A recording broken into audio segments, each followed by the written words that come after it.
semua, perkenalkan nama saya Temi dari Fakira dengan NIM C264 dan pada video kali ini saya akan menjelaskan mengenai pertumbuhan. Sebelum kita mulai, mari kita membahas apa itu pertumbuhan.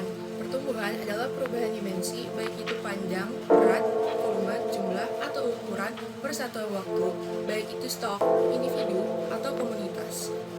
Selanjutnya ada juga yang disebut dengan pertumbuhan populasi. Apa itu pertumbuhan populasi? Pertumbuhan populasi adalah penambahan atau pengurangan populasi dalam satu satuan waktu. Pertambahan ini dipengaruhi oleh kematian, kelahiran, serta migrasi. Menurut Effendi tahun 1979, pertumbuhan terbagi menjadi dua, yaitu pertumbuhan nisbi dan pertumbuhan mutlak. Pertumbuhan mutlak adalah ukuran ikan pada umur tertentu, seperti panjang ikan pada umur 1 tahun. Pertumbuhan nisbi adalah panjang atau berat ikan pada satu periode dihubungkan dengan panjang atau berat ikan pada awal periode tersebut.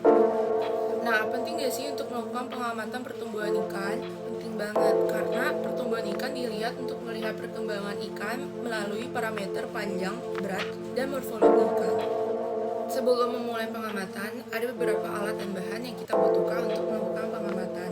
Di antaranya, penggaris untuk mengukur biota uji, timbangan digital untuk mengukur bobot uji, kain lap dan tisu untuk membersihkan biota uji dan meja praktikum, kamera digital untuk mendokumentasikan biota uji dan proses pengerjaan praktikum, jarum pentul untuk menahan organ-organ biota uji pada saat melakukan dokumentasi, kertas label, dan spidol permanen untuk memberi tanda pada biota agar mudah dikenali dan tidak tertukar, botol sampel untuk menyimpan bagian contoh yang akan diamati, trash bag, tempat sampah untuk setelah selesai analisis, alat bedah untuk melakukan pembedahan dan pengambilan organ dalam ikan, formalin untuk mengawetkan bagian contoh yang akan diamati seperti gonad dan usus, ikan segar, spesimen yang akan diamati dan diukur serta dibedah, serta yang terakhir adalah benang jahit untuk mengikat ujung usus spesimen.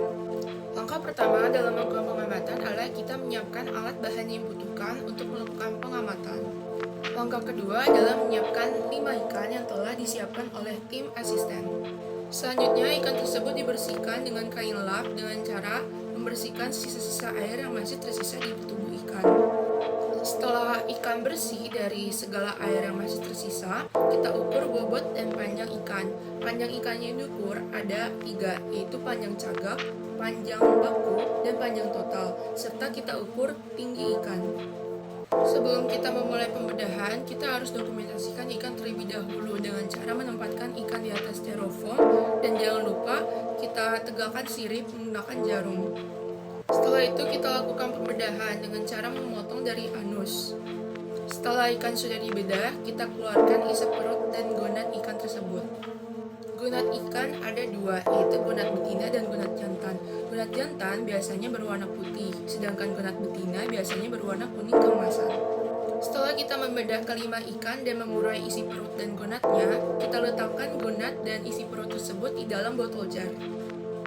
Setelah itu, pengamatan yang kita lakukan sudah selesai. Gonad yang tadi sudah kita simpan akan digunakan untuk pengamatan reproduksi untuk analisis fekunditas dan diameter telur. Dan isi perut seperti lambung dan usus akan kita gunakan untuk pengamatan kebiasaan makan dan makanan ikan. Pada pengamatan pertumbuhan, ada beberapa analisis data yang dapat kita lakukan seperti analisis pertumbuhan panjang, analisis pertumbuhan berat, analisis hubungan panjang dan berat, analisis faktor kondisi, dan analisis kohort atau kelas ukuran. Untuk analisis hubungan panjang dan berat, rumus yang dapat kita gunakan adalah W sama dengan A L pangkat B. Dengan hipotesis seperti isometrik, yaitu pertumbuhan panjang sama dengan pertumbuhan berat, alometrik positif, yaitu pertumbuhan berat lebih dominan, serta alometrik negatif, yaitu pertumbuhan panjang lebih dominan. Selanjutnya adalah faktor kondisi. Apa itu faktor kondisi? Faktor kondisi adalah keadaan atau pengontrolan ikan yang dinyatakan dalam angka-angka berdasarkan data panjang dan berat. Selanjutnya adalah kohort atau kelas ukuran. Kelas ukuran sangat penting untuk mengelompokkan ikan berdasarkan ukurannya. Untuk mengelompokkan umur, ada beberapa hal yang dapat kita lakukan, seperti melakukan penebaran berdasarkan umur yang sama dalam hal budidaya, atau dengan selektivitas alat tangkap untuk ikan laut lepas. Nah, itu tadi beberapa hal-hal yang perlu kita ketahui dalam melakukan pengamatan pertumbuhan. Itu saja beberapa hal yang bisa saya sampaikan dalam video kali ini. Kurang lebih